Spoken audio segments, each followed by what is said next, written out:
Welcome to round 3 of the Parenting Roundabout podcast for the week of June 8th. I'm Catherine Haleko, and I'm here with Terry Morrow.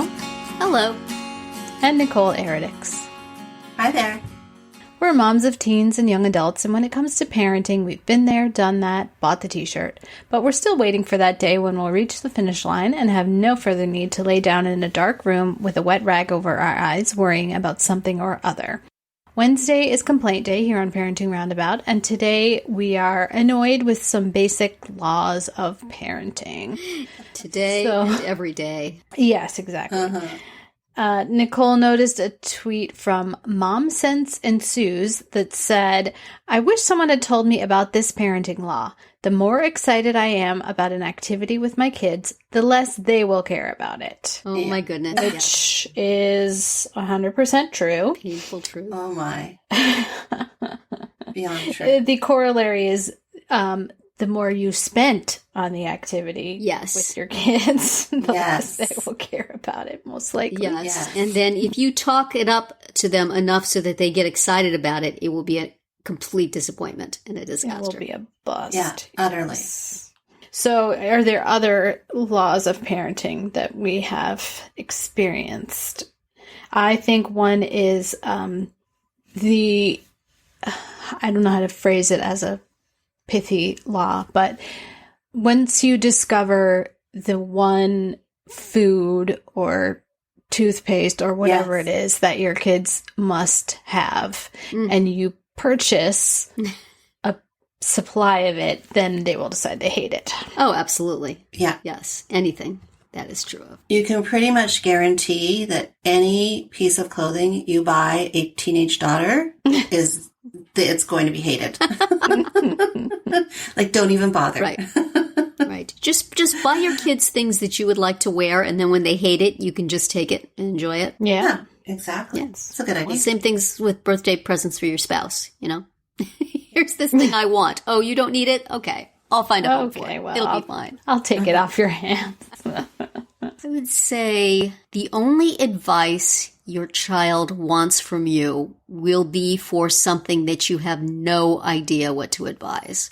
All the wisdom, all the experience, everything that you know exactly what your child should do, they will not want to hear it. They will want your help on something that, oh my goodness, what should I say? I have no idea. Why is that? Why can't you take the advice I know? Right. That I disregard completely, Mom. But this completely complex situation, which involves things like social media that were not around when you were a teenager, that is what I need to know. Yeah.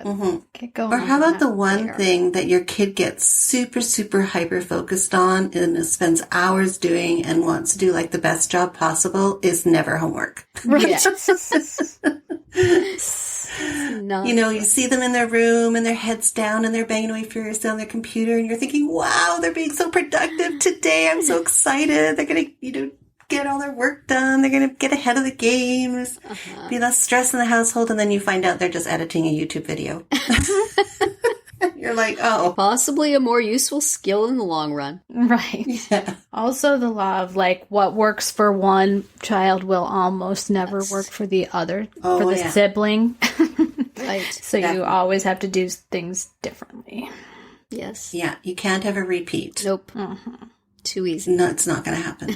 Too easy. Or obviously, of course, the suggestion that you read about some sort of parenting technique that it was in a magazine. Heard on a podcast. That you heard on a podcast is not going to apply to your child. Yeah. How about you can never, through your own force of will, make a child eat or pee. Or sleep. Or sleep. Exactly. They hold the cards on these items, parents. They really do. You can cajole, you can bribe, but you can't force it. You can't say, I'm sorry, we need to get you out of the diapers, go use the toilet. It's all them. So that I should have learned that a little. I was kind of down with that on the sleep and the peeing, but I thought the eating thing I maybe could. No. Oh, no. Because even if it goes in their mouth, there's no guarantee that it's going to, stay in there. Right. Even if you could force it down their throats and not, be put up on charges of child abuse, they can bring it right back up. So who are we kidding? It's just you have to approach the problem from another angle. Yeah. And guaranteed, if you're having issues with your child and you complain to your best friend about them, they're not having the same issues, and they never have, and they never will. Right. And they can't understand what in the world you're talking about. Can't relate. And your issues seem like so much less than their issues. No matter what yours are, no matter what theirs are, it's still, that's all you're dealing with. Look at this thing I have. Yeah. Or they have just seemingly no issues at all. Right. You feel like they're perfect in every way. Yes. Yeah, I remember parent groups when my kids were young, online parent groups, and that was always the dichotomy. Either people were perfect or they laughed in the face of your problem. And it's like neither of those things are satisfactory. It's like it's real to me, and it's hard. So many realizations. There just should be a handbook given out. Right. Well, that's another law, is that there is no handbook. That there is no one single way. You have to kind of make your own. So buy all the books and take from each one what you like and put together your own thing. Because any parenting book that says this is the way to do it and this will work for every child, just throw that one right out. Yeah. That's a law. Never, ever. It should be posted. The ones that have the developmental milestones. Goodbye. Toss that. Yeah. You're going. That's our law. Every kid is different. That is our much repeated mantra.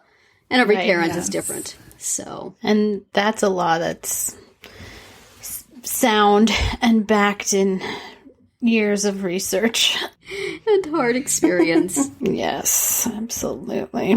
There's the law that no matter what you do, you're going to embarrass your children. Even if you think you're doing great, even if you think you're being cool, just your very presence as a living, breathing organism is an embarrassment. So don't even worry about it. Do not try to be cool. Don't try. Don't try. Just revel in it, Own it.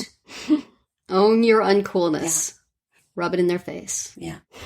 And of course, speaking of uncoolness or, people that your kids don't want around or that you don't want around your kids, inevitably your kids will want to have around. Yes, absolutely. So, yeah. They can smell your disapproval and they will pursue it. Well, how about we just make a blanket statement? Anything you disapprove of, yes, your kids will approve.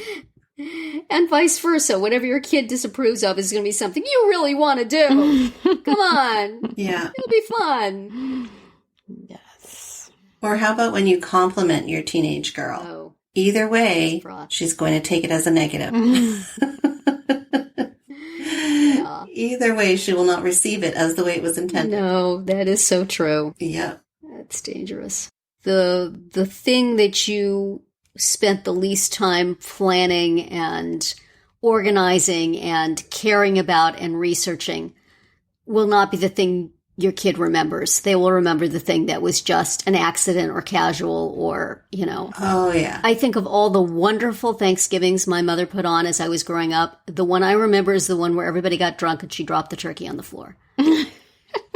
I don't think that's the one she would want me to remember. Right. I'm pretty sure. Yeah. It would be all the ones where she gave me an A1 All-American wonderful Thanksgiving day. But where's the fun in that? Dad made the Mai Tais too strong and the turkey went on the floor. Mai Tai. Just like Julia Child. Yeah, the traditional Thanksgiving Mai Tai. She did indeed pop it right back in the roasting pan.